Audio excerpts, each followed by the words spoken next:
It's only one. Let me hear it. LeBron James. You the first one who said pride on the show. LeBron James. Got to. And I ain't RP the GOAT, Kobe. Yeah, you know facts. Yeah. RP the GOAT. Yeah. I don't even think Michael. Honestly, and this is no shade to nobody that's gonna see this. Y'all can't show me 10 clips of Michael Jordan doing a crossover from right to left or between his legs to a 3-point shot. You can't show me that. So I don't really see all the talent and shit y'all be talking about with Michael Jordan. I'm sorry. Straight Shooters Podcast. What's going on, everybody? Welcome back to Straight Shooters Podcast Season 2. And we appreciate everybody for tapping in with the pod, man. It's been amazing. The views have been going up. We appreciate all the engagement and support from the bottom of our hearts, man. We're just grateful and thankful for everything. And we also want to give a big shout out to my boy Jordan Lloyd for coming and blessing the pod in the last episode. It was an amazing episode, man.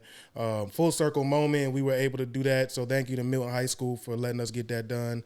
And, you know, appreciate Jay Lloyd and good luck to you this season, bro.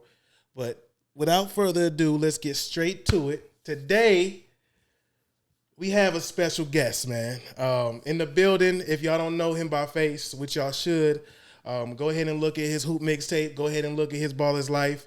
I had the pleasure of watching this guy play years ago before, you know, when he was building his name, and, you know, back with the Georgia Stars, and then he transitioned over to the Atlanta Celtics, man.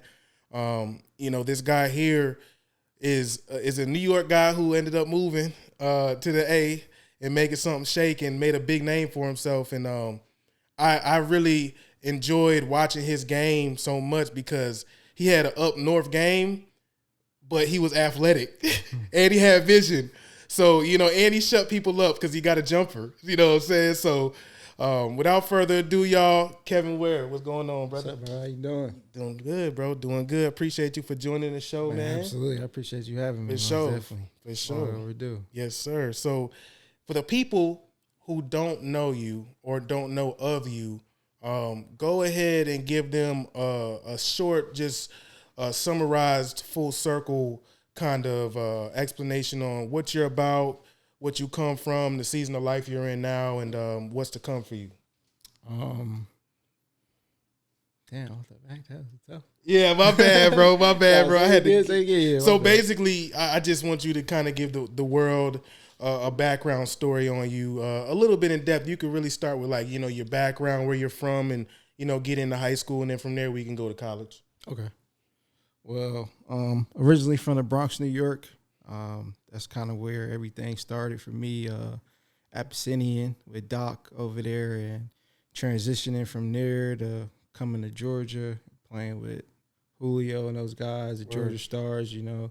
Shout out Georgia Stars. It was everything happened so fast. It's like now thinking back in time, it's like, damn, it's like all this time really passed. Like it's crazy. But from there, it was to Louisville, and everybody know the Louisville situation. Everybody know Louisville story, and just the pro career. You know, right? It was everything kept going. You know, right. Nothing really stopped. Stuff got hectic at times, but everything kept going. I got to commend you early on because your perseverance and mental toughness, a lot of guys don't have that. And just doing, you know, what I do, my homework and stuff, and I already knew of you. You know, I've been around you. Sure. We got mutual friends, you know what I'm saying? Just knowing you've always been a quiet guy, really, really introverted, even in a party setting, bro. Yeah, and I've been around you. You might not even remember, you know. No, but sure. On and off the court, you really the same guy. You a silent killer on the court. You don't really talk. If you talk, it's through your game. Sure. Unless you're talking to me. Yeah, exactly. But you know, I got to give you some flowers on that, man, because your mental toughness was, you know, textbook. You know what I'm saying? To what a lot of guys don't understand is, you know, you can be your own worst enemy. And shout out Daquan Jones. He mentioned something like that in his episode. You know, you could be the person who kills your own dreams. Yeah, for sure. You know, so kudos to you on that, bro. But before we get any deeper into college and Louisville and anything like that, you moved here. What year how old were you when you moved from the Bronx? I want to say 13, going into like 8th grade. Okay. Ended up at Stone Mountain Middle School. Word. Did a year there, and from there I went to Conyers at Rockdale County High School for those next 4 seasons. Shout out Rockdale, Yeah, my boy Shaq, man. He was at Rockdale, Salem. Shaq, you know what I'm saying? For sure. Mount Q, Yeah. Bernard, Darian, CJ, Miles, all y'all boys, man. You know. For sure. So, what made you? It was clearly a family decision. Was basketball the pinnacle and the focus when you were moving down here? So, was it like you were looking to go to a school that suited you in both aspects, athletically and academically? Nah, it was all my mom, bro. Like 100. straight up, you know what I'm saying? She met somebody, and just, you know what I'm saying, at the time Stone Mountain wasn't the best area. Absolutely. And Rockdale was a better area, so that was kind of the only thing that really changed that. But really just moving from New York to Georgia, that was the flip. You know what I'm saying? No cap, no funny I shit. can relate, you know what I'm saying? bro. Like, I can I was a relate. 5. Yeah. I was playing with Team Next, you know what I'm saying? Mike you was Moore with and those Team guys. Next. Yeah. So yeah. Devontae Grace them. Yeah, my boys. For real. Shaq Stokes, Najee all of them. Whitehead. Yeah, all my boys, for real. So 100. they got me playing the 4 or 5. Wow, you know what I'm saying? bro. I come to Georgia, 8th grade. I'm a point guard. Right. And you like I'm saying, we from New York. Everybody's a guard at the end of the day. So having that vision and that height and you know what I'm saying already, like it was perfect for me. You know For what I'm sure. saying? So Did you hit an early growth spurt? Like, how tall were you around that time? I say like 8th grade, I was 6'1", like for sure 6'1", and then high school I started to really grow a little bit more. But 8th grade I was dunking already. Like I remember that's the first, like my confidence just shifted coming here. It's like we so much faster, no shade. Back then at least, you know, times have changed with some of the kids coming out from these schools now.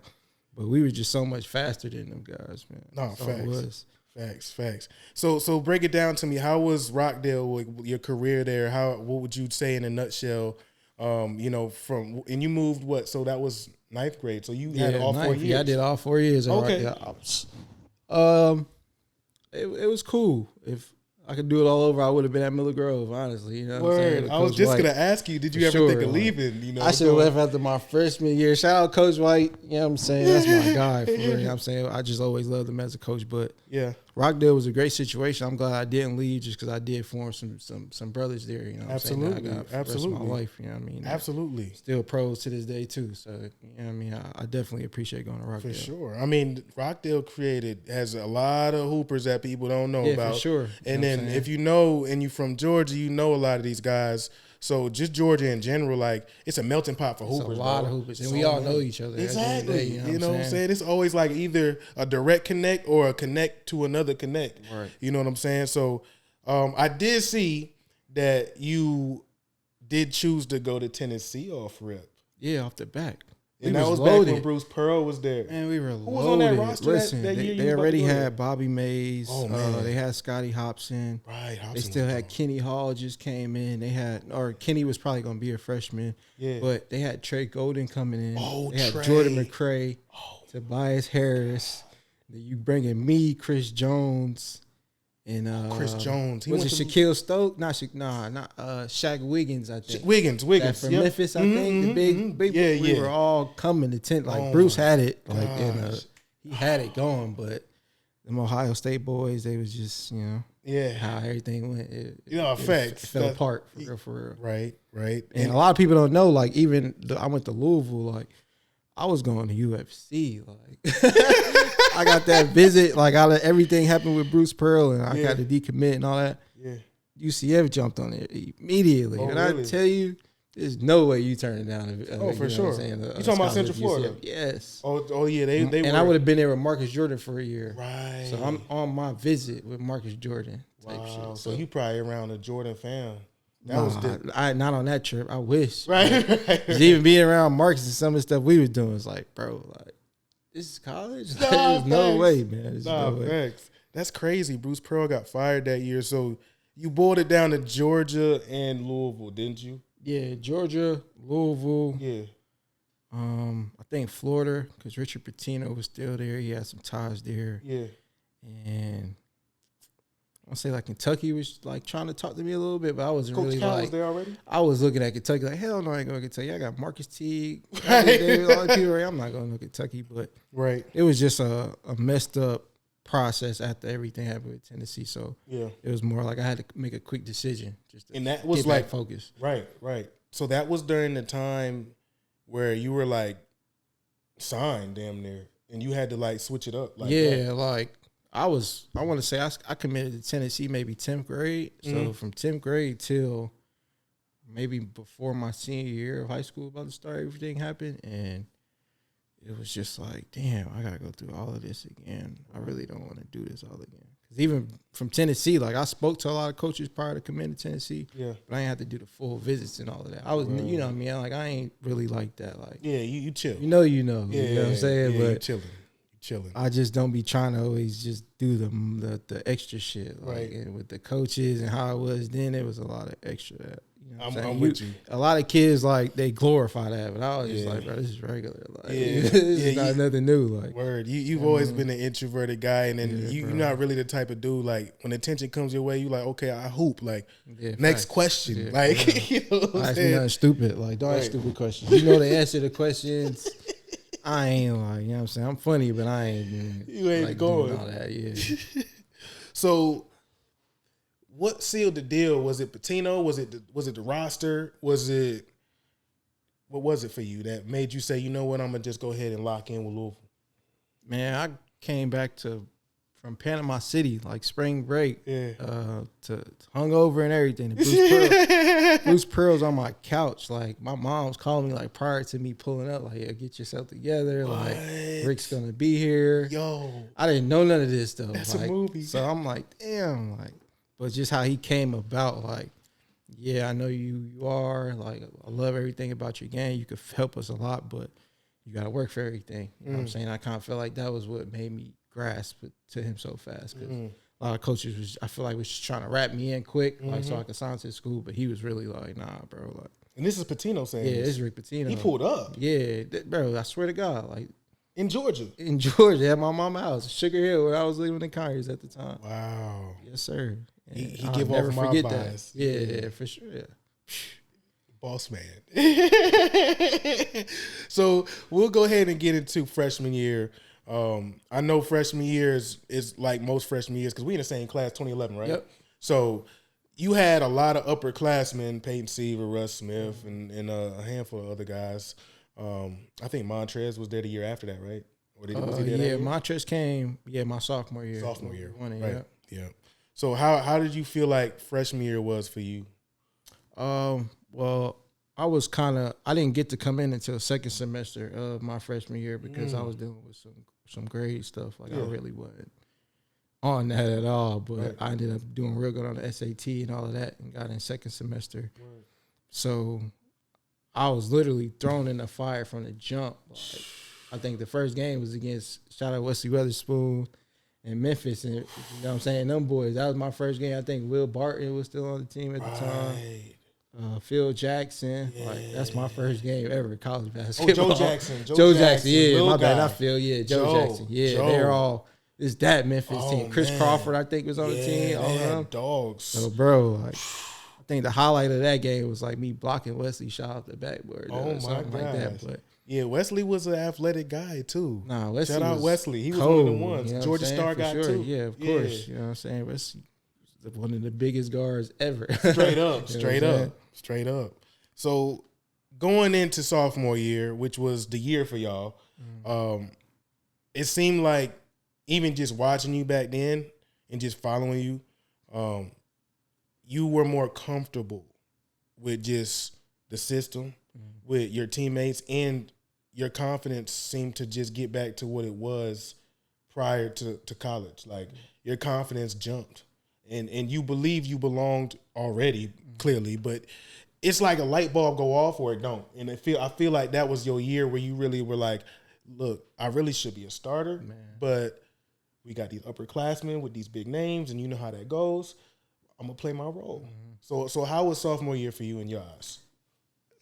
I can give it to y'all real, you know what I'm saying? That shit didn't pass, but Rick had me starting coming in sophomore year. You know what I'm saying? Like, really had me locked in. Like, at the 2 spot at the time, like, you had Russ coming off the bench. I don't know if that was going to be permanent or nothing like that. Like, this, I'm not capping, no, I don't do that shit. Right. Just being real. But I ended up, like, just start getting in trouble and stuff. So I kind of stepped on my own foot in a sense and had to fall into that role where maybe that could have been a bigger year where what I did in the tournament time, I could have been doing that all year and building it up. But I was good. Like, you know what I'm saying? I worked. Like, I always tell people, Rick was like one of the only people that like never like really yelled or cursed at me. Like, Rick as a coach, he's going to do that. Like, but he's never done that to me, like maybe twice. You know what I'm saying? I always just thought about like stuff like that because I always, like you said, fell into the system. Like, if this was the pros are supposed to be doing, this is what we doing. You know what I'm saying? And we was working so hard. It's like, this is what we doing. This is what it is. You know what I'm saying? You know what's funny, man? A lot of my coaches, because I transferred to U-Pike, but I started at St. Catherine's, right? Which was in like Bardstown or something. They used to do coaching clinics. Coach Pitino used to have coaching clinics, and coaches used to sit there and watch y'all practice. My coach, shout out Coach Burton, took his treadmill scheme. Bro. I probably only been sent to the treadmill one time. That's how you know Pitino rocked with you, bro. For real, like, I mean, really the stories that I heard about this man, as far as just the type of like tough love and just how he coaches, he gonna make it. Like I've heard how he got on Russ. He used to be on Russ, and my coach used to come back from that clinic and be like, "Man, he ripped him a new one." And that's every day. Like, that ain't gimmicks, you know what I'm saying? He on everybody like that, but like for some reason he never was like that with me, bro. Nah, facts. That's different. That is different, and that's also a testament to you because you definitely rubbed him a different way. You gave him a different energy. Because like even still, just the introvert vibe. Like, I'm not gonna, if I do something, it ain't gonna be on the court. Like, and it's hard to read you. Like if you don't do too much talking, you don't really know where for sure your head at. You know what I'm saying? So that's a blessing, man. And of course later that year, y'all hit a stride. Y'all won that year, which was a huge year. I remember watching that like it was yesterday. Shout out to that team. I got a couple homeboys who have mutual friends on that team as well. And it's just really dope seeing, the Louisville and Kentucky like battle all year, like just because there's no pro team in Kentucky. So it's just pros. You are the pros. And then you signing autographs. Y'all already hit the big stage. The lights is bright every night. So what was it like that year, man, if you can recall like just that run and like just really realizing like, damn, we about to really do something special, like with a special group of guys? I don't think it really hit us until like tournament time. I think we was playing Notre Dame, maybe. And it wasn't Notre Dame. I think we played like Colorado State or something like that first round. I really don't remember. Colorado, I believe. I forgot what team it was, but I just knew like, all right, we really better than everybody. Like it was just, you could tell like we just had that swagger in a sense, but it was just because Rick had us so prepared. Like we worked so hard in the prior year, losing like to Kentucky in the Final Four. That was like, bro, we don't want to feel that again. You know what I'm saying? So we were kind of like the vets coming in. So we had Peyton super locked in. Like that's some of the best basketball I ever seen Peyton play. Like I ain't even gonna cap, bro. I followed Peyton prior to that. He had a big name already. He was buzzing. So that's a lot of reasons I went to Louisville too. For sure. Yeah, I mean, you had a backcourt that was crazy, and then Shane Behennon, dog, Gorgie, Dang, and then at the time when I first came in, Chris Smith was still there. They still had Cal Carrick. That was really it. Yeah, nothing but pros. So Luke practice Hancock came in our sophomore year. Okay, where did he transfer from? Huge from? difference. Was it George Mason or George? My bad if I say it wrong, Luke. But it's either George Mason or like George Washington, one of those schools, like for sure. But yeah, he came in. Coach used to get on him so crazy. For real. But Luke paid off for him though. Luke was the rebellious one too, so I always loved Luke. Like Eddie a white boy too, so for sure. He on 4th Street, shirt off, drunk as hell. Like him, VT, Tim, my boys, man. They all anytime you go to 4th Street, you're gonna have a crazy time. 4th Street next level. If you know about 4th Street, you're gonna be lit and you're gonna wake up feeling it the next day. Every time. The IV. No IV in a bottle. No Diddy. You know what I'm saying? But so that year, of course y'all won. And then after that year, before we move on to the next stop, just in a nutshell, how was it like playing for Pitino, Rick Pitino? Like, what was just in a summarized way? How would you say like your experience with Pitino was as a player? Like just you, like just real deal, just honesty. Like diamond, rated at the highest level. You know what I'm saying? Like you're gonna get the tough love, but you're gonna get the coaching and the right leadership that you'll actually believe it. Like anybody that fell into that one-day contract mindset with Rick, they succeeded. You know what I'm saying? And all my success at Louisville was because of Rick Pitino. That's love, and that's a shout out to even Rick. Now, like even my body still being in good shape. That's because of Rick, Vinny, and Fred Heenan and Rick Pitino. That's because of those guys. Like they did an amazing They still keep job. in touch with you every once in a while. It's been a while, but Right. I know that's more so just my fault. You know what I'm saying? But right. I told myself I need to take my sons to a St. John's game. So I could take my pops up there and take the boys. You know what I'm saying? Do something like that. That's a good one. I gotta right do there. it since I said it on the podcast. How old are your kids? I got a 3-year-old and a 5-year-old. So damn. Kyrie is 3 and K3 is 5. Yeah, that's my guy right there. K3? Yeah, I had to. I have a K3 too. That's Yeah, I had crazy. to. What the fuck? That's the he next up for sure. So you a Kevin Jr. Real nigga. Yeah. KJ, for sure. I got the KJ diamond You too. know what I'm Yeah, saying? for sure. Yeah, bro. That's That's Kevs is mostly real. I ain't really met too for many real. cap Kevs. Nah, you know for what I'm real. saying? But that's what's up, bro. So of course, you ended up making a shift. What made you want to part ways? And we don't have to touch too long on it, but of course, during that tournament, we know what happened. And just thinking about that time frame, where was your headspace during that time frame of that injury? I mean, like I always tell everybody, I never had like time to be negative about it. Like I had so many people just always trying to build me up and just trying to keep me in a positive state of mind. Like I really couldn't be negative, and then like just all the attention I was getting and stuff like that. Like I didn't really feed into it, but it was like, all right, it's keeping me distracted. In a sense. But I think if I had to do it all over again, I wouldn't have got hurt. You know what I mean? Like, Right. Wouldn't have got hurt, but it was a blessing. Everything that came about with it. Right. And this is an honest question because I watched you. Was that Rachel Nichols? You was on the show on the CNN with Mom Dukes. Who was that? That was one of the ESPN wigs. That was back. That was a minute ago, bro. That was a grip ago. That was. Yeah, they caught me lacking that day. Why they catch you lacking? Emotional. Oh, a little emotional. Well, you handled it well, in my opinion. I mean, seeing how you are now, like, of course, we gonna mature, we gonna get older, we gonna grow, we gonna learn. Yeah. You know what I mean? But back then, like, I feel like you answered every question honest and like, you it wasn't no like hidden agenda. Scripts. It was no script. Nah, like you answered that like real deal. Like, you know, this is how I feel. You know, and of course they might try and itch certain things out you. That's just the game. Like, but I feel like you handled that well, especially it being fresh. Like, Yeah, for sure. you know, and you young, bro. You wasn't even 21 at the time. What you 20 at the time? Yeah, maybe 20. I think I was 20 at the time. Yeah, like we sophomores. And just not being a person that like a lot of attention. Right. To having people like Michelle Obama and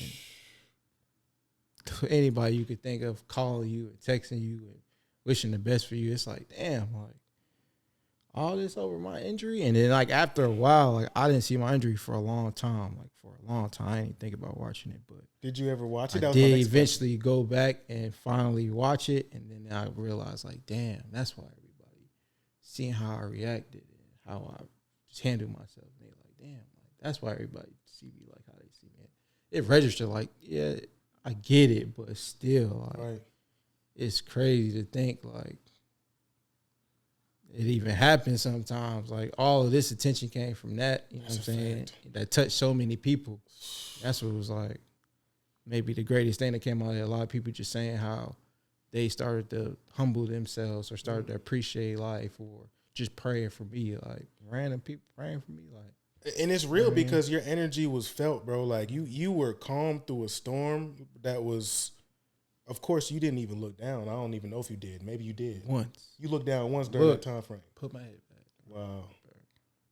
Because the most I ever got hurt was like ankle sprains, or like I broke my hand one time in a tournament in high school, but like it was because the dude literally like I'm going one way, he pulled my hand this way. I never had no injuries like that. So, and what you said in that interview really, like, you know your game and you know your body. So you even said you felt like you didn't land properly. So, and you know, it's funny. We could tie this into Cameron because, you know, I'm sure you heard his soundbite on this little freestyle. Where he tried to throw out the Adidas bar on Anthony Edwards. And do you think that's true? Is that something that you would say that, like, do you think it was the Adidas shoe? Do you think it was, you know, had to do with the shoe? It had to be, honestly. Like, just, I guess, thinking about this shoe is supposed to protect my landing. You know what I'm saying? Like, it was a crazy, crazy high jump. But at the end of the day, this is the shoes I had on, so it had to have some type of factor. Not saying, like, maybe the exertion and just the force and me being able to jump and all that didn't play a factor. But maybe it did have something to tie with. You know? Absolutely. I would definitely agree with you on that because, you know, at the end of the day, it's kind of like, and shout out to Cameron, I had to throw that in there, you know, New York guy, shout out Harlem guy. Yeah, we rock with you. But it was just funny how he soundbited that because he kind of re-brought light back to it. And during that week, I'm sure you were getting hit up crazy. Like, yo, Cam just dropped your name. Like, yeah, and it's like, all right, y'all hit me up for the wrong reason. That's a fact. That's a fact. I'm going to get on social media for 2 weeks. Like, you know what I'm saying? That's what I always think. Like, whatever them shit happen, you don't got my number. Like, it's all right, I don't got to see this. I don't got to hear about it. You don't even be on social media like that. You know what I'm saying? People always ask me, like, why you don't post? I just don't post. Like, I don't have nothing to, you know what I'm saying, post. Right, I don't. Like, if I really start getting into the social media wave of doing shit like that, I will. But I just never ever wanted to be that guy, like, on social media. Like watching Jay-Z. Like, you know what I'm saying? Like, I always, like, he never was like that guy out there. But you know who Jay-Z is. You know what I'm saying? So that was kind of the mindset I had. Okay. And I respect that. I respect that. So out of everybody that reached out to you, you know, and I'm sure it was like you said, a blur. And I also saw, like, you were sedated. Like, bro, you were still medicated when, like, Pitino brought the trophy to the hospital. And, like, for real. Bro, that's a crazy Before they even got there, though, I woke up and, like, peeped the trophy to the side. Oh, you peeped it? Kind of like, that's love. That's love. Yeah, we needed that. 100. You know what I'm saying? Because I do remember everything rings, right? I said. Yeah, I still got my ring and everything. But I just, like, remember, like, before I went down or anything happened, I was like, bro, just win the game. So waking up and seeing a trophy is like, all right, bro, thank God. This shit would have just been another bad injury. That's it. Bro. There's a lot of positives that came from that shit, bro, honestly. And like you said, your impact was an influence just off the court. It affected people who don't even hoop. Exactly. So that just shows you that energy was really felt, bro. It was heart. It was heart filling. Yeah. You know what I'm saying? A shout out to everybody, you know, that even, like, sent me letters and wrote me cards. The little kids that wrote all them cool letters and drawings and stuff. Man, I appreciated all of that. You know what I'm saying? Still to this day, because it definitely was keeping me in good spirits. You know what I'm saying? Like, I never had any time to be negative. Always see little kids like, oh, you're my hero and stuff like that. That was cool. Nah, facts. Always. Role model shit. That's what you want. You know what I'm saying? And that's just another testament to you, bro. And for me, it's like, you know, knowing that you came from the city when that happened, you know, all the Georgia Hoopers was like, yo, K Ware, like, yeah, fact. But wasn't really too worried. Like, you know, folks wasn't too worried because we know what kind of game you play. We know what kind of player you were. How you gonna bounce back, man? And also watching your response, everybody was like, all right, he gonna be locked in. It looked bad, but it wasn't that bad. Yeah. And of course, after you had to be. You didn't have to be, but unfortunately it worked out that way. But after that, we saw Paul George have the same injury. You know, like a trickling effect. Somebody else had it too. Gordon Hayward. Then Joe Theismann ended up reaching out to me. I'm talking to him about the injury. I'm like, damn. I hope this ain't my fault. Everybody having this right tibia, left tibia, fibia break. Like, damn, bro. But was it painful as it looked? If you like I tell everybody, like, I didn't feel nothing. Like, not saying I was numb or like in shock or anything, but like I just took my mind off of it. I ain't never ever locked in like that ever. Like, you know, everybody be like the one moments they just like just locked in. Like, I never like felt anything. I felt like a bump in the road when I was in the ambulance once. But other than that, like, no pain. Got me to the hospital. I was straight. And then they medicated you up from there. You drugged up. Yeah, quick. Like, I remember, I think I was on the phone with my mom for like 10 seconds maybe, and then that was it. That like, was it. You going wake to up, sleep. Yeah, you wake up. I'll see you tomorrow. Word. So we could transition, and I know you ended up transitioning and coming back home to Georgia State. Yep. And you really went crazy. Yeah, for sure. Shout out Ryan Harrow. Shout out Harrow. Shout out RJ Hunter. We locked in. Shout out Ryan Green. My boys, man. Yeah. So question, man. What made you?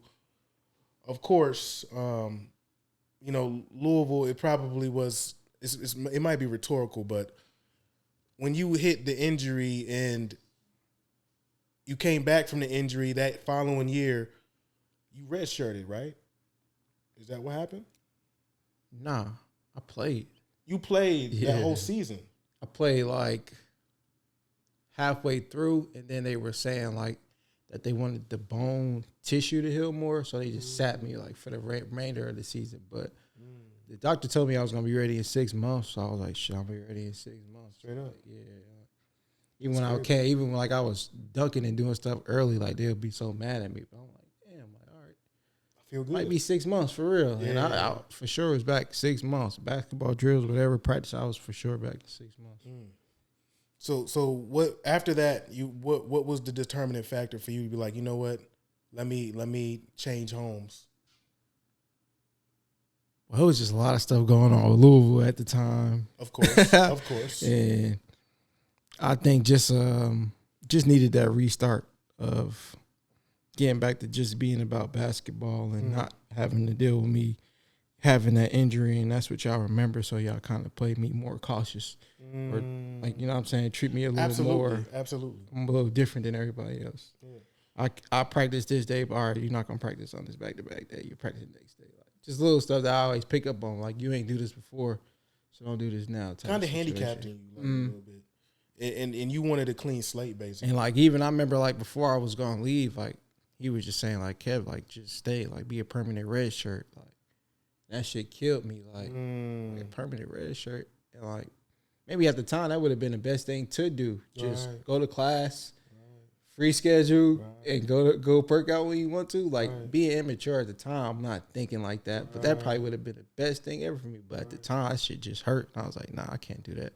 So getting close to home as possible, that was the goal. You know what I mean? Even some people were saying like try to get to Auburn and go with Bruce, but I was just so evident. I like, let me just get as close as my family as possible. Like that was the main thing. No, facts. And as you know, there was a lot going on. They took back a lot. They took a lot back wins-wise. From that situation that transpired with my boy Rick and them.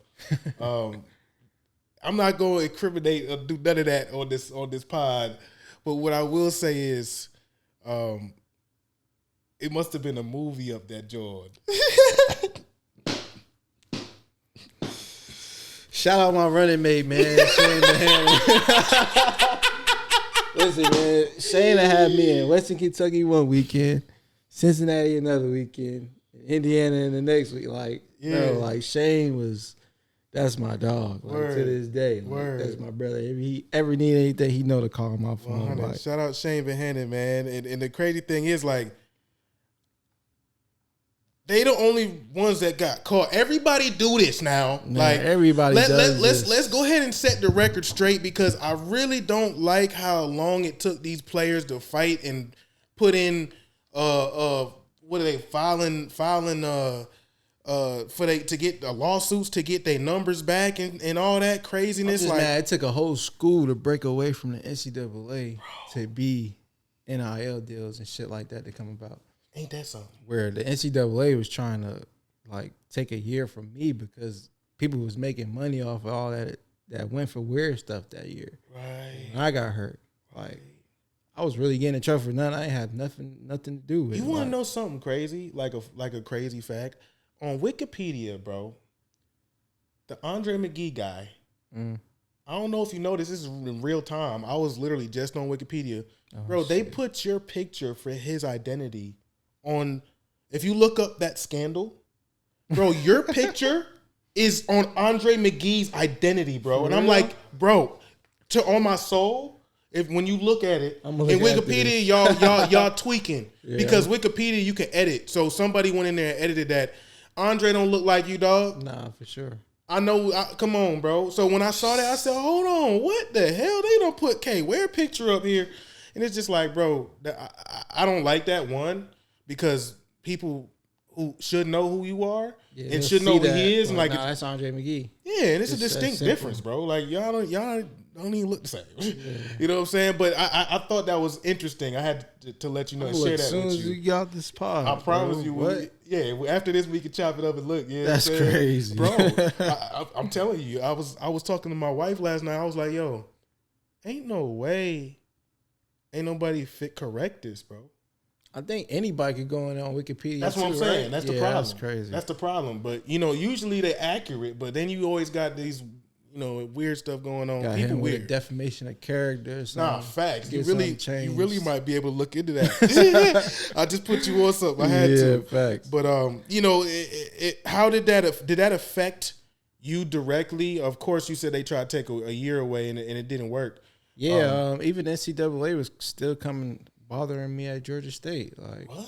Yeah, I swear they was trying to get me to I guess give them some information on Rick or something different from what I already told them. But I'm like, bro, Rick ain't have nothing to do with this. I ain't never seen Rick at no event that had strippers and whoever y'all say was in these places. Rick wasn't there. No communication.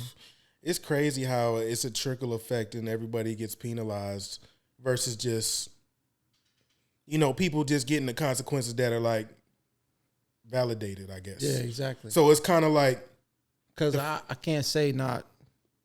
You're a fool if you think college coaches don't have the players getting with the recruits and linking the baddest chicks on the campus linking IG chicks and stuff like that. Especially now, like now that's regular, yeah. Oh, and the college kids get more chicks than the college kids getting more chicks than the college dudes nowadays. They got more money than them already. I'm telling you, if NILs were a thing back then, even Ryan said it on his episode. He was like, bro, I'd probably be a millionaire, bro. Yeah, I wouldn't even be playing basketball. Straight up. I wouldn't. I'll have like an OT arena or some shit like that. I wouldn't be playing basketball. Word. So but I'm just glad they got it now for these kids that can come and make money like they should have been doing all these years. They talk about how they got these lawsuits and stuff where they supposed to be paying us and all that, but like, bro, that's irrelevant. It still ain't gonna equal out to nothing what we should have got. Straight up. I mean, straight up. At all. Straight up, bro.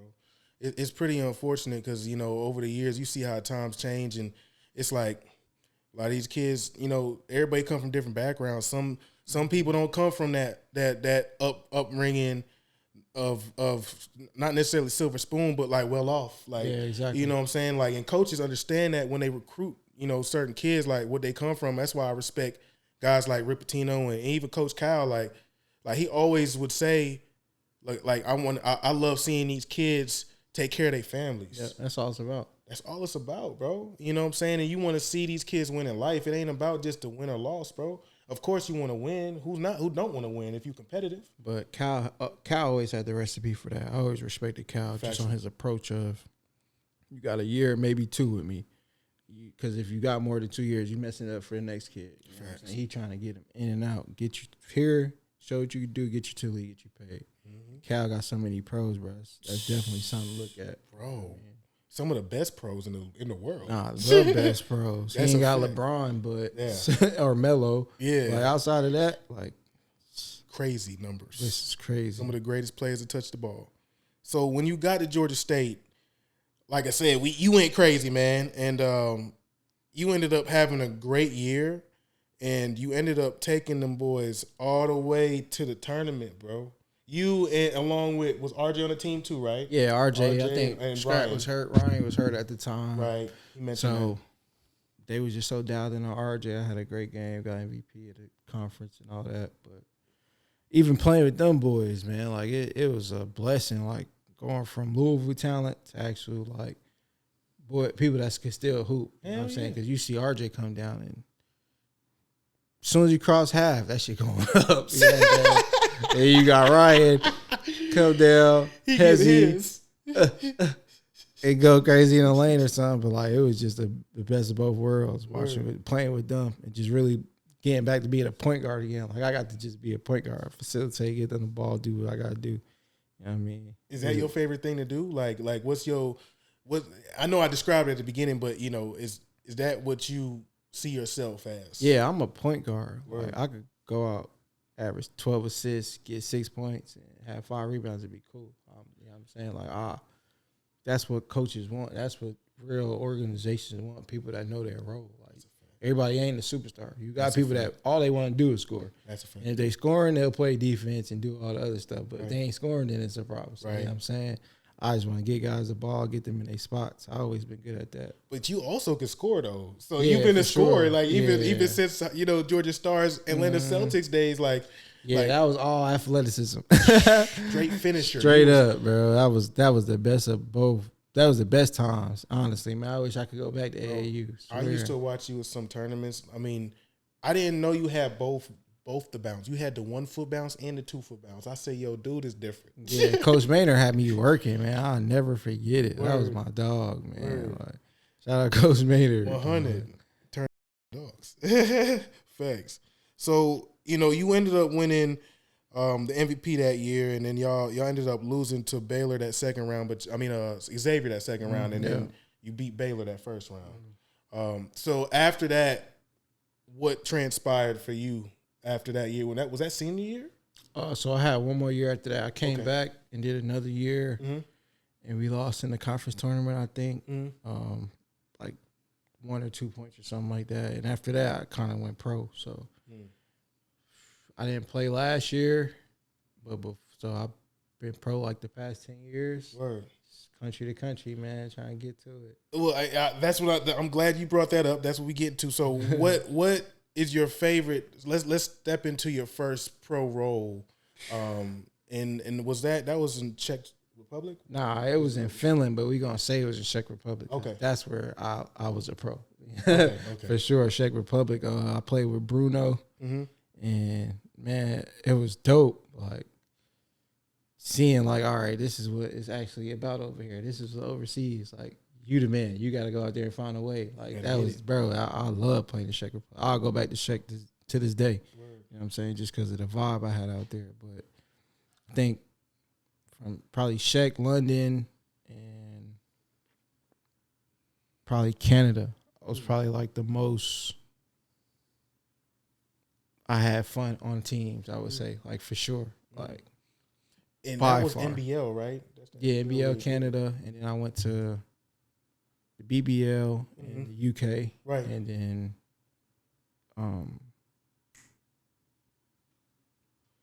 not Finland. Czech Republic League is Czech Republic. I forgot the name of it. Super something. I forgot the name of it though. But their first league, their top league, whatever it is. Yeah. How was the talent over there in the Czech Republic? It was good. The local they let you play real physical over there. I think that's what I like too, because dudes would get physical with me, but I ain't gonna talk. I'm gonna just do something dirty, and the ref ain't gonna see it. So I could get physical too, but I can still do my stuff out there. So no facts. Czech was real dope, man. It's athletic. I say it's athletic out there too. Like you got to be able to run up and down and really get buckets out there. Word. You played in Greece too, right? Mm-hmm. How was Greece? I played in Greece my second year. Yeah, I played in Greece my second year. Larissa. Word. Larissa, bro. Faros, Larissa. Greece was dope, man. I wish I spent more time out there. It was just bad management. Just a tough situation, I think it was. Not even blaming it on management, but I think like a new organization trying to get grounded and stuff like that. Right.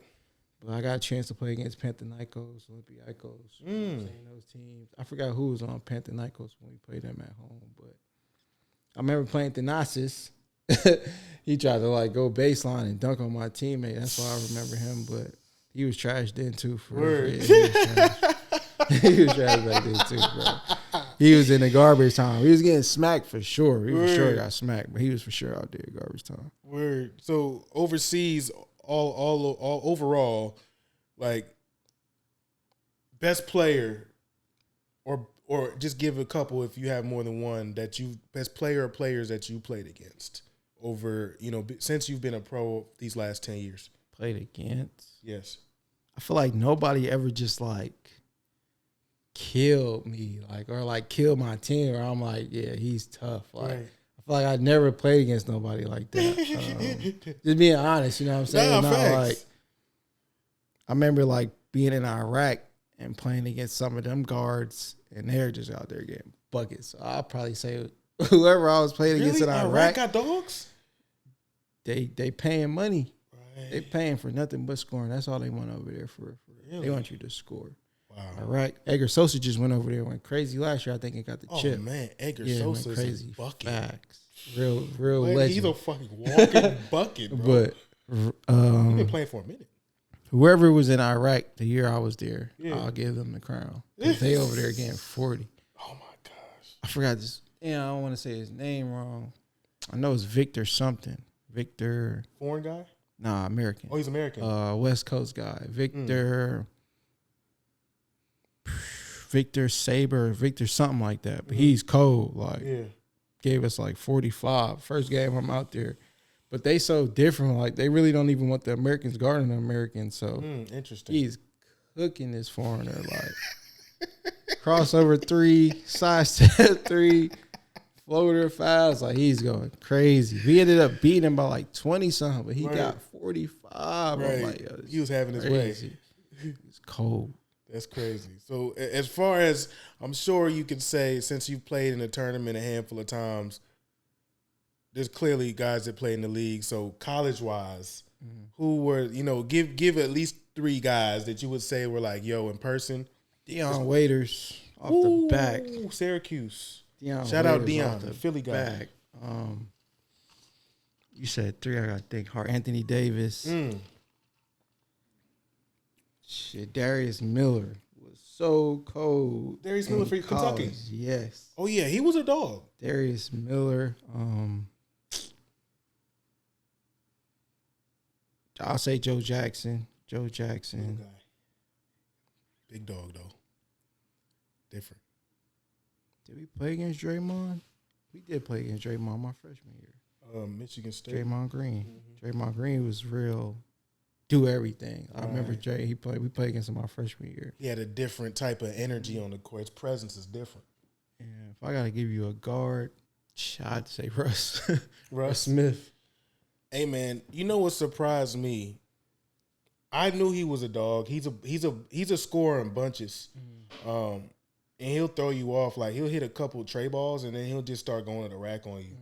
He was different. And he'll try to dunk on you or something. Bro, that's what I was just about to say. Yeah. And when y'all played U-Pike my redshirt year, I was watching the game. I ain't go. I ain't going all the way from the Pike Village. I'm going to sit at the crib. I'm redshirting. So I see him on the fast break, bro. Jumped off 2 and dunked it on the fast break off 2. I said, bro, I bounced. Yeah, he like that. Russ, he from New York too, ain't he? Yeah, he from Brooklyn. Right. So I think Russ probably one of the top 5 guards I ever seen, ever. Right.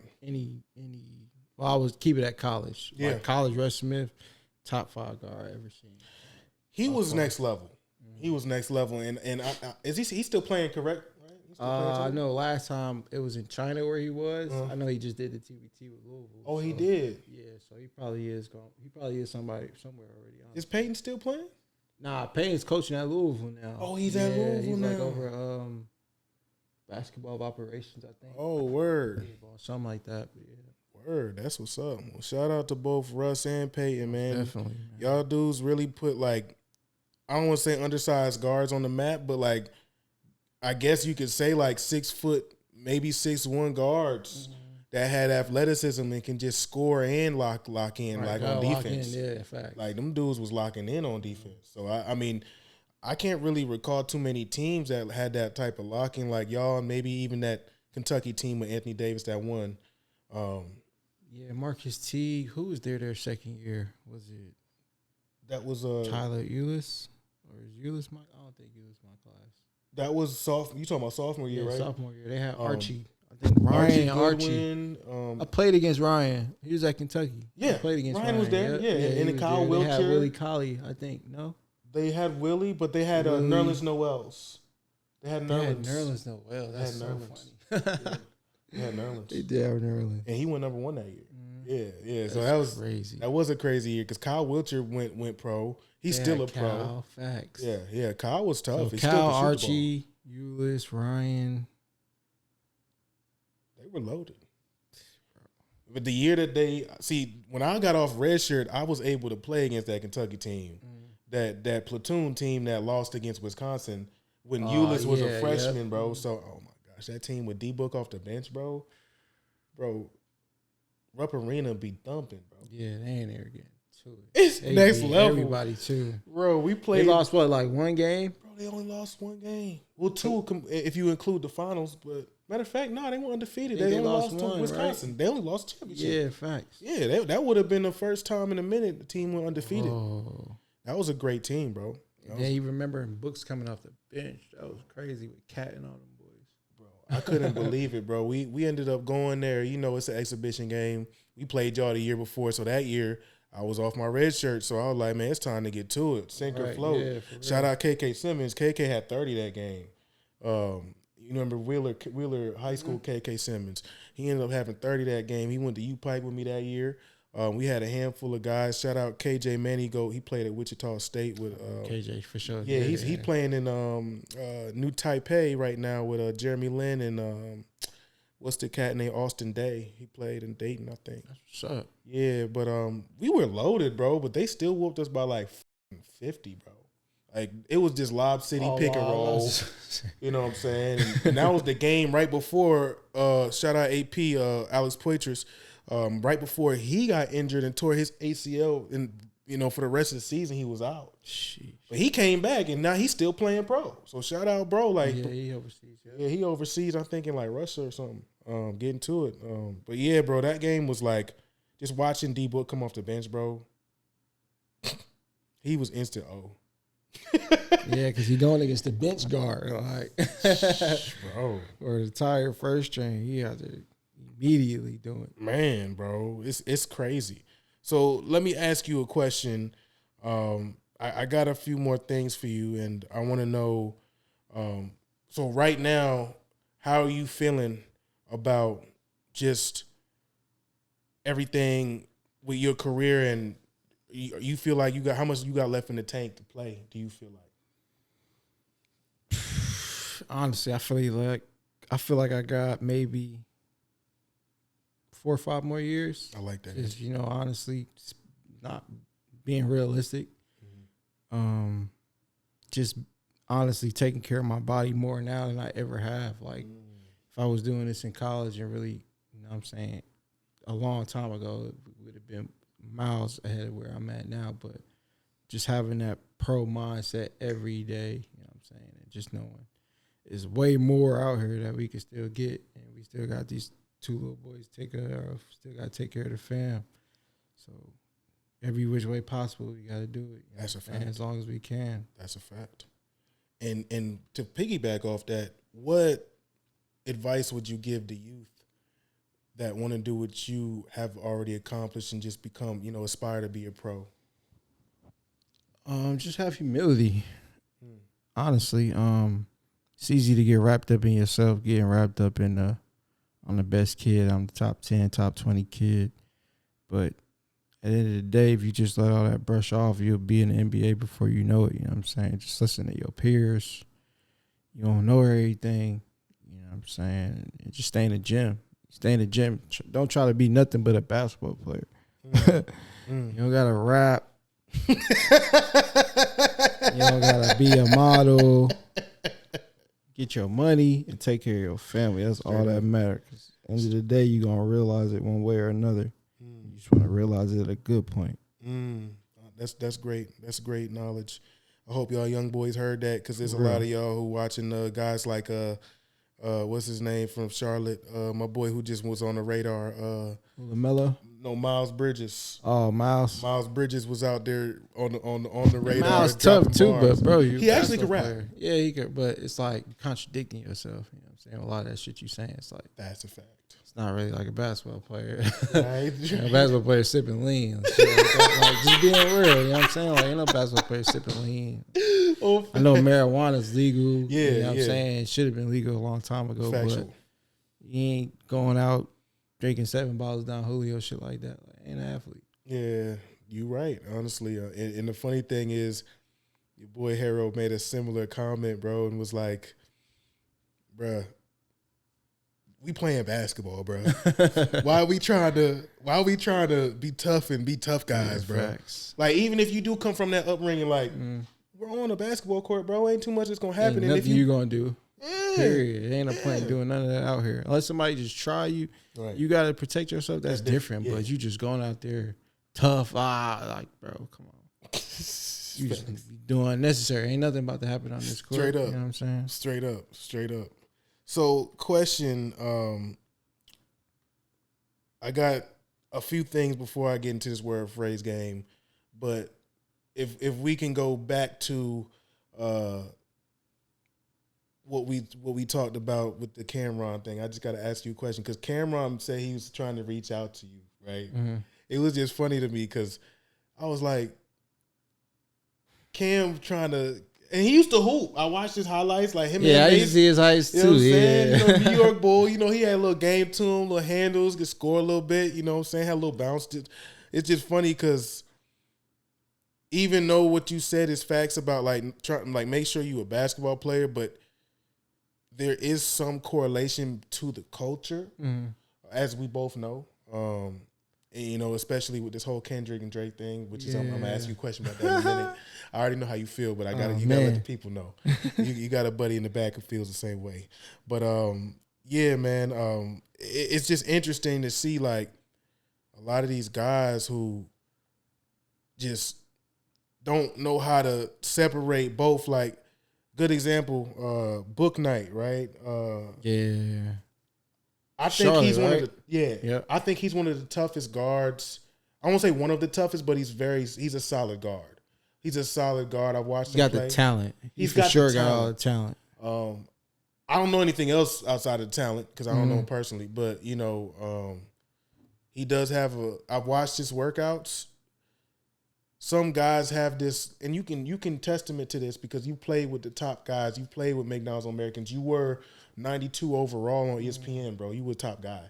So you've been around these guys. Like, some of them just too lazy and too cool, bro. Sure. Like, how do you feel about that? Like, you know what I'm saying? And did you ever feel like you had to, kind of give yourself like a pep talk, like, and give yourself tunnel vision? Like, look, this is what's going on around me. Let me not get false subject to this.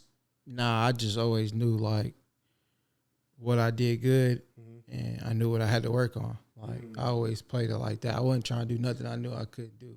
I'll do you one better. Darius Garland. Darius Garland you see some of Darius Garland workouts, it's like, bro, like, God damn, he doing some shit. But when you see him in the playoffs, it's a completely different person. You know what I'm saying?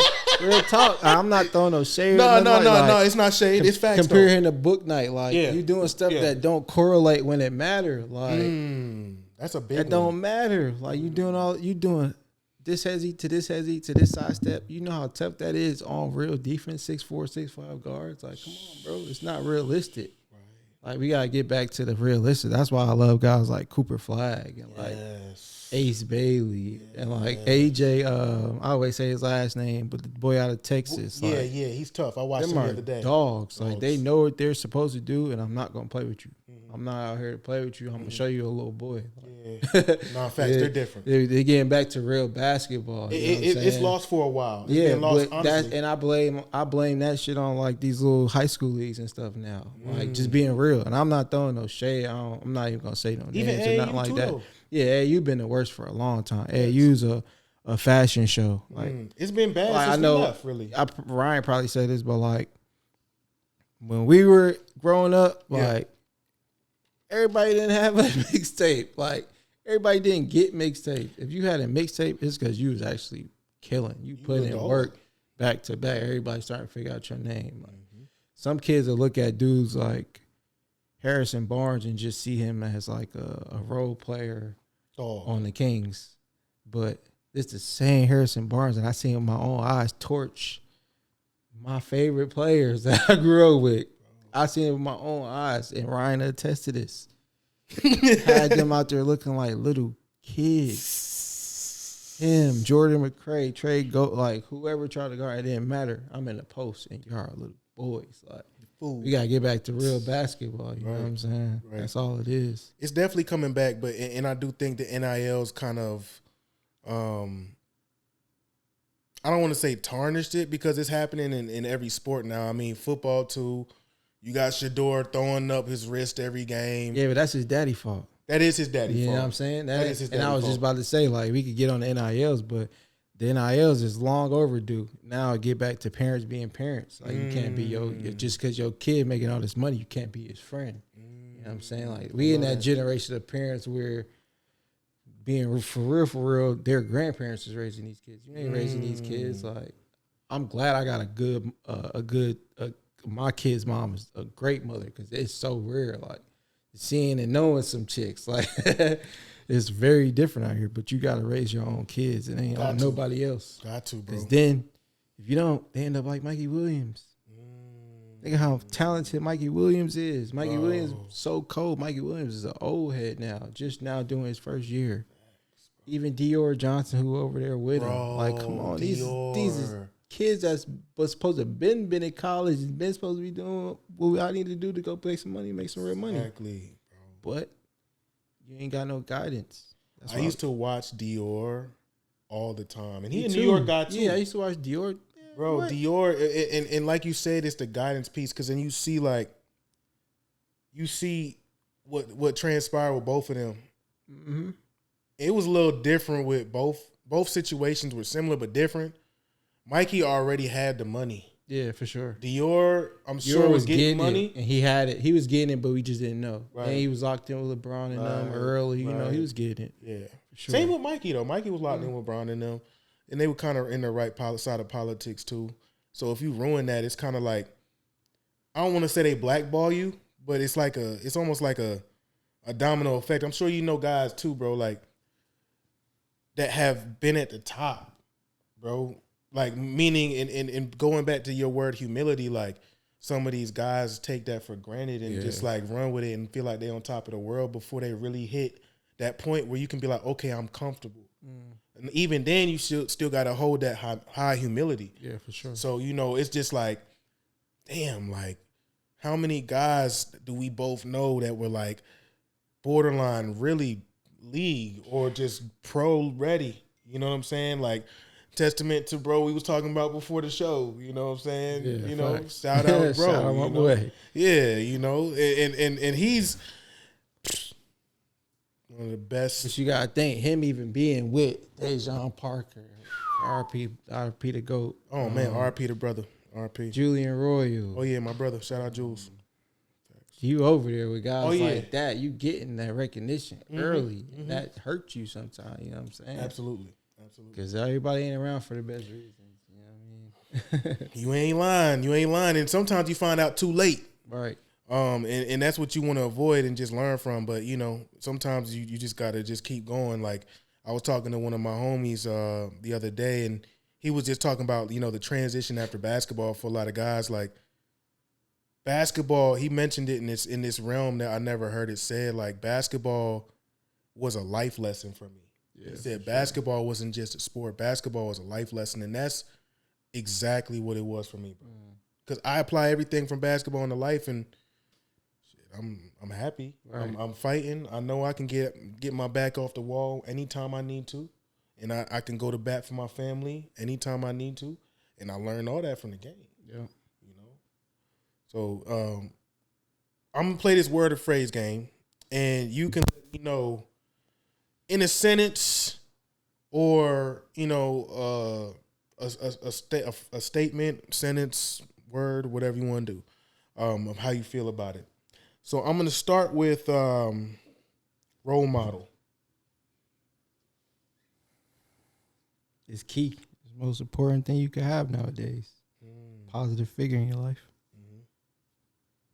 That's why I try to be with my boys every day. Straight up. That's a fact, bro. So they're your role models, your kids. Yeah, for sure. That's love. That's real. How they act, how they go about themselves is a reputation of how they see me. Everything they see me do, I promise you, I've seen them did it 10 times already. Nah, you know what I'm saying? That's real. So I just try to keep everything positive. I love that. So what about Kevin's GOAT, greatest of all time? Your GOAT. It's only one. Let me hear it. LeBron James. You the first one who said pride on the show. LeBron James. Got to.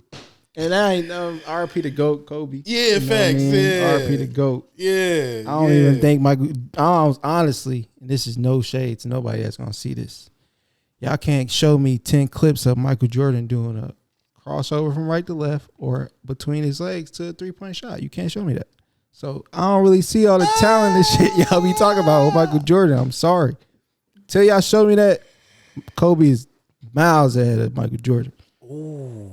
Miles. And I don't care about the rings. I like that answer because I'm a Kobe guy. Miles. Everything Kobe did, everything Mike did, Kobe duplicated it to another level in the league that changed. It wasn't like how it was when Mike and I was playing. It got way more physical. And compare how soft it is now, it was different. Yeah. Kobe was the GOAT of the generation for forever.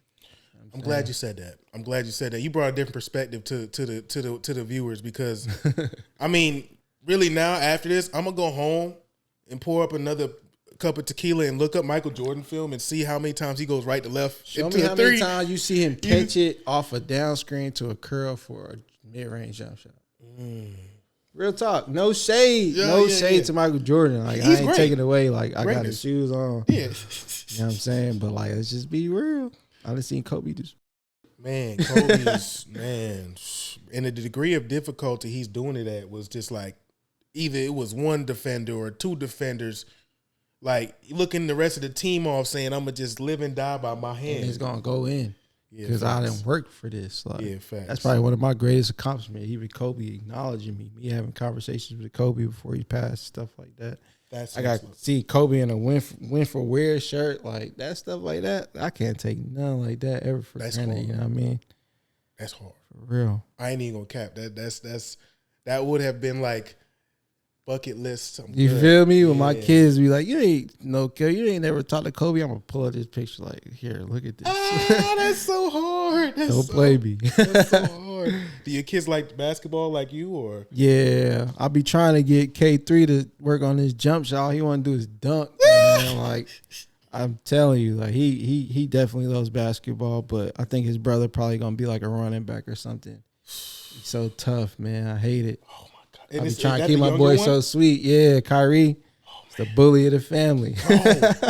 It's the same thing. My young one is the bully. I think he might be a tight end or something. Yeah, bro. I mean, he going around hitting my 5-year-old Kev like, and he becoming like, Daddy, Amir hit me. I'm like, bro, toughen up. Hey, and it's like, what are you talking? After a while, it's like, all right, you gotta stop hitting. Yeah, after a while, you can't let him OD. Like, you keep doing it. Yeah, he start hitting. The next thing you know, toys start flying. He's like, all right, now you gotta chill out. Yeah. You know what I'm saying? So, I got a phrase for you. True happiness. What does that mean to you? I'm just saying, genuinely waking up every day happy. Genuinely, like, there's no sadness. There's no, even if you got to worry about stuff, you just happy, though. Like, you wake up like, damn, it ain't no weight on my shoulders. It ain't no worrying about this. It ain't no worrying about that. Life is good. Like, that's happiness. That's a fact. You know? That's a fact. I like that answer. All right, so I've got this one. To overcome adversity. What does that mean to you? That's life. You have adversity every day. For somebody that just lost a job or somebody that just lost a relative or somebody that not just lost a relative, lost a parent or something like that. You go through obstacles every day, but that's just adversity. You know what I'm saying? A battle. You get battle tested every day. That's a fact. Good and bad. That's a fact. And this one I like a lot. To put others before yourself. What does that mean to you? Everything. Because for so long I didn't. I did. I was very not cocky, but I wasn't humble. I wasn't full of myself, but I knew I was the shit too. Like you know what I'm saying, trying to like really make it make sense. I felt that from you like, back when the Georgia Stars did. Yeah, like, but you know what I'm saying, it's never cocky, but it's just like, and you introverted, so it's certain stuff I'm not doing, but realizing everybody got to do that. You know, so you're not more special than the next person. We all breathe and wake up the same way every day. Straight up. I like that answer. Yeah, that's a good one. So we come to it, and I've got Drake or Kendrick Lamar, and you can elaborate as much as you want on that topic. Well, I think this has been a long time. I think this has been a long time coming. Yes, sir. Yes, sir. I'm a real big music guy. Like music, probably I say my life for real. I love music more, just as much as I love basketball, my family. But like, I think people got away from the art of like what actual hip hop is, and they started basing it strictly off of numbers or what shit sound hot in the club instead of what that lyrical word actually mean, rather than just Tootsie Slide. You know what I'm saying? Like, you know what I'm saying? Like, even like with Drake, like, I feel like after this beef, he should have been humble or like really try to get in the booth. Like, I know y'all heard that Wagwan Delilah or whatever that track was. Yeah. Like, bro, like, what made you even? Why would you even do something like that? You know what I'm saying? And it wasn't like you was trolling. You really just testing the waters. Yeah. And I don't like that.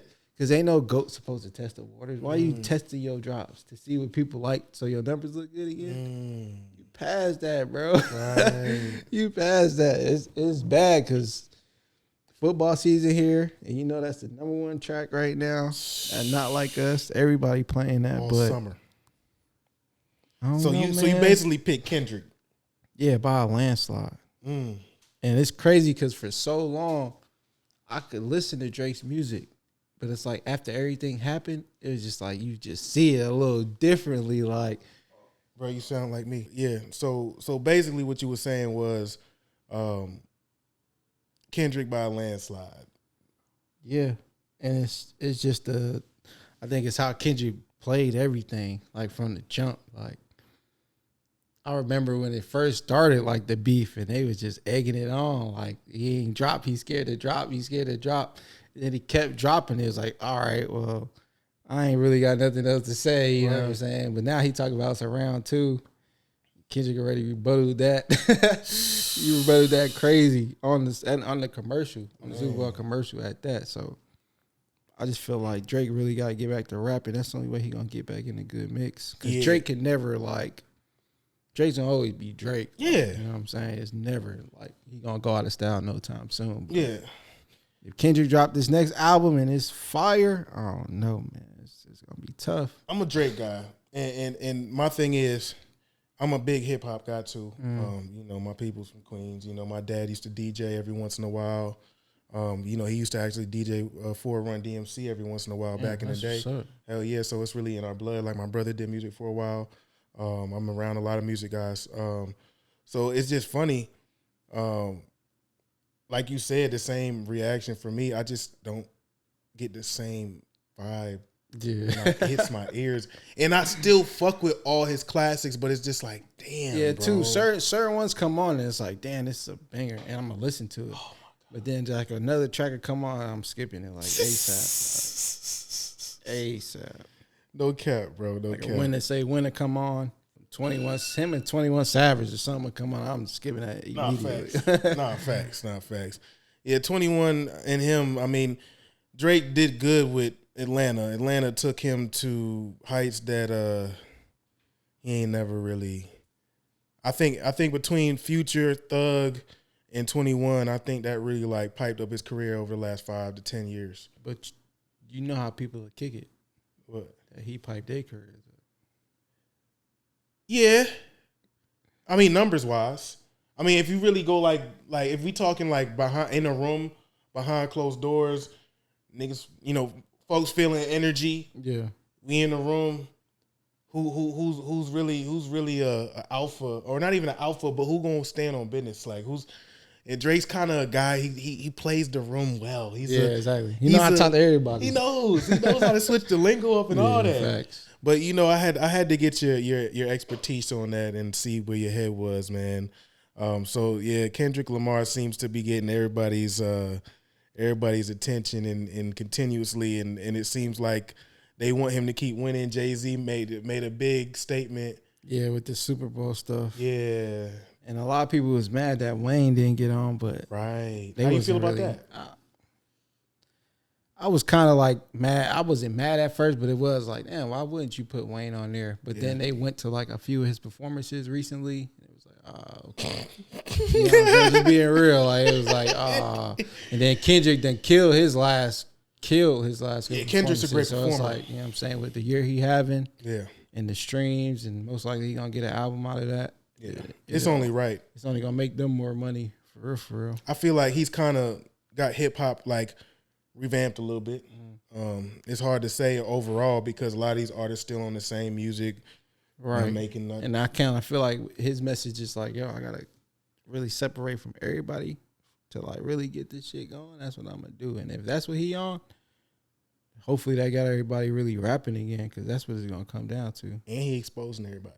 He ain't holding his tongue. Even this new track he dropped, I'm like, yeah. He's talking that talk. He's kind of talking about the industry too. So it's interesting how the academics and everybody. So it's just interesting to see how that's rolling. But that was the last word and phrase question, and I have one more question for you. And it's going back to that championship. And the only reason why I'm bringing that up because being a champion and winning and getting to that, to that stage, how did that feel for you and your family? Even going through that time frame, like what was that like? Was it still positive? Like, was it everything still like, yo, we won? Yeah, everything was, man. I think it was sad that I couldn't play, of course, right. Like, you know what I'm saying? But outside of that, like, it was a blessing. Like, absolutely. Never in a million years thought I would have ever experienced half of the stuff I did, especially not a national championship. Absolutely. Like, everything we did that year was special.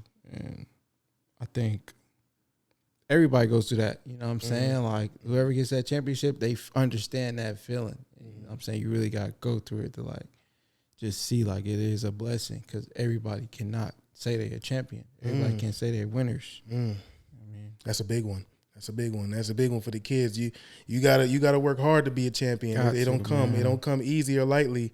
You know what I'm saying? So, and the last thing I want to do is give you your flowers, man, because after something like that, a lot of guys lose faith, lose hope, lose self-esteem or just confidence in general. And you've been able to play at the pro level consistently for the last decade. So, I had to give you your flowers on that, bro, because ain't too many guys that really, can say they've done that. You know what I'm saying? Especially with everyday life being thrown at you in between that. You got kids and you got mouths to feed. You got bills to pay. Shit's stressful, man. I'm already knowing. That's how it's supposed to go, life. Factual. It's like Monopoly, bro. Yeah. That's how I look at it. Like, some days better than others. Yeah.